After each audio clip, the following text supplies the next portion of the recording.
Good morning. Thank you all so much for being here. You've seen a lot about the research and treatment of cancer. I want to show you why Aflac is so involved. I would like to take you and invite you to meet a family who's going through treatment currently, so that you get to see not just the science and not just the technology, but the human side of things. So to help me get that started, please welcome a very brave young lady, a personal shero of mine, 8-year-old Caroline.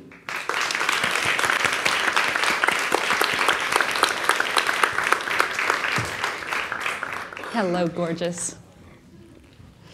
So, tell me what it was like when you were first diagnosed. Well, when I was first diagnosed, I was in the hospital for a really long time, and I had to have a lot of yucky medicines. I had a lot of pokes and IVs, and it was just really hard. Yeah. When you were in the hospital and away from your brothers, what did you miss the most? I miss sleeping in my own beds, and I miss my brothers a lot. Yeah. You want to tell everybody about your brothers? My brothers are Blake and Ben. Blake is 11 years old, and Ben is 5 years old. And I bet you are the best sister in the world. Yes. Yes, you are. What about, we had a great day yesterday. This young lady did 32 interviews on a satellite media tour. The adults were exhausted. She was raring to go. Absolutely so admirable. But why don't you tell the audience a little bit about yourself? I'm 8 years old. I'm in 3rd grade, and I have 2 brothers, and I have a crazy dog named Tucker. Why is your dog crazy? He loves everything. Every morning he's barking at us. He wants us to get up. He loves us. Oh, that's great. That's great. So if you had to tell another child who was going through your experiences something to encourage them, what would you say to them about your own personal experience? Well, I would say it's hard, but we're all there for you, and you got this. You got this. Well, yes, you do, and we actually have something for you. I'm going to ask Mr. John to come out now, because I cannot let you leave without giving you a Aflac dog. Thank you. You want to ride on them or you want to walk off?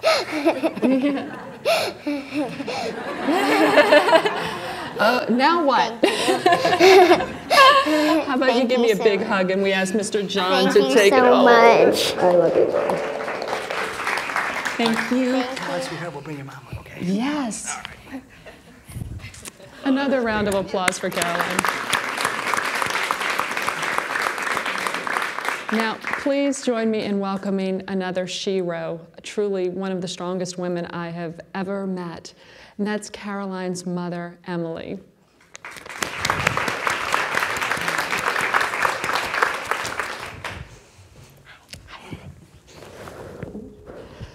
Okay, now, Emily has agreed to be very upfront in terms of her experience. So here we go. Ready. Okay. You have heard the words that no parent should ever hear. Your child has cancer. Tell us about that. It's a moment. It's a moment that in anybody's normal life would be challenging. But as a parent who's looking at a 3-year-old little girl, it's a moment that is forever before and after. Everything from that point forward was after cancer, and everything before it was sort of a blur. We didn't exist before that time anymore. It was all about what was coming next. How were we going to save her life? How were we going to learn all the information that we needed to learn? All of the medical terms, what the treatment protocol looked like, how to build relationships with the doctors and nurses that were going to become her new family. So from that point forward, your life changes forever, and even to this day, and she's stable. We are still after. We'll never go back. And she was diagnosed at age 3. Tell us about her treatment and what that is like. So Caroline was born very healthy. At the time she was diagnosed, it was a shock to us because we really didn't have a whole lot of indication that there was something this dramatically wrong with her. By the time she was diagnosed, her cancer had metastasized throughout her brain and spine. So they told us, your daughter has cancer and we need to start chemotherapy immediately. She had had a temporary shunt put in because she had a lot of extra fluid in her brain. So she had had a brain surgery already before diagnosis. They did brain surgery again to make her shunt permanent, and they gave us 10 days for her to recover from that brain surgery. And they said, okay, you're starting chemo. So she had 3 rounds of chemo, and then 3 more rounds of chemo with stem cell recovery. And at the end of that, she had not improved at all. Her first MRI had hundreds of tumors, small tumors throughout her brain and spine. She should have had radiation first because that was the most effective way to treat her. She was peanut brain cancer. We couldn't do radiation because she was under the age of 4, and the treatment effects from radiation were too harsh for her body. So we started with chemotherapy, and at the end of those 6 rounds and a lot of side effects later, there was not a single change, not a single tumor had disappeared. So we had done a lot of work, and she had gone through a lot, but it hadn't actually changed anything. So we took a month and let her recover, and then we went into proton radiation. And we had 6 weeks of proton radiation. That was very effective. She now only has 1 tumor left in her spine and a covering on her spine that is tumor tissue. We think at this point that that tissue is dead tissue, but we go back every 12 weeks for MRIs to make sure that nothing's growing. Yeah.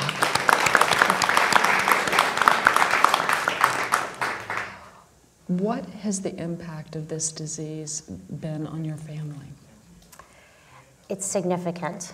A friend of mine recently said that cancer is a family disease, and I think that is the best way that anybody could really put it. It affects everybody. It affects her dad and I and her brothers. We immediately had to figure out how to take care of our boys while taking care of our daughter, who was in the hospital all the time. We had to figure out our jobs. We had to consider how to keep our lives normal while also trying to survive in an environment that is terrifying, and you're sleep deprived because those little chairs in the hospital don't cut it for sleeping overnight. So the impact on our family was, it was very widespread. We had to shift over time, and we had to create a new normal. One of the things I admire about you so much is you've taken such a difficult situation and turned it into something so wonderful, and your generosity of spirit in giving back. Please tell these audience members about CureFest. Thank you. I would love to. After Caroline was diagnosed, and I started to feel like I could get a little bit more on my feet, I started looking into childhood cancer foundations, what the childhood cancer community looked like, how to find others that had children with cancer just to connect with them. And I was lucky enough to learn about CureFest. The first CureFest was in 2011. It was in the Northern Virginia suburbs. It was a small event.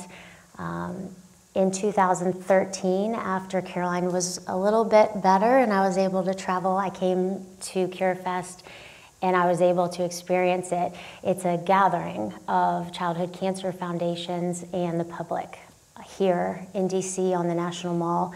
It's an opportunity for us to come together as a childhood cancer community to support each other and to be there for each other, but also to raise awareness.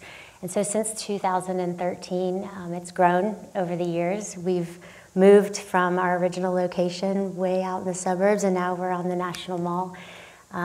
There's over 80 exhibiting childhood cancer foundations. So if any of you can come to the mall on Sunday in particular, it's a sight. We have over 100 tents. We have a huge mobile stage. It is an all-day festival. There's a walk. There are childhood cancer families, children. A lot of survivors perform on the stage, and it's really a magical weekend. On Saturday night, we have a performance and evening program on Freedom Plaza, and then we have about 1,000 people who walk to the White House, and there's a candlelight vigil there. So it's amazing. I got involved as a volunteer, and it is now something that I do pretty much full time. It takes about a full year to plan it, so I feel very privileged to be involved with it.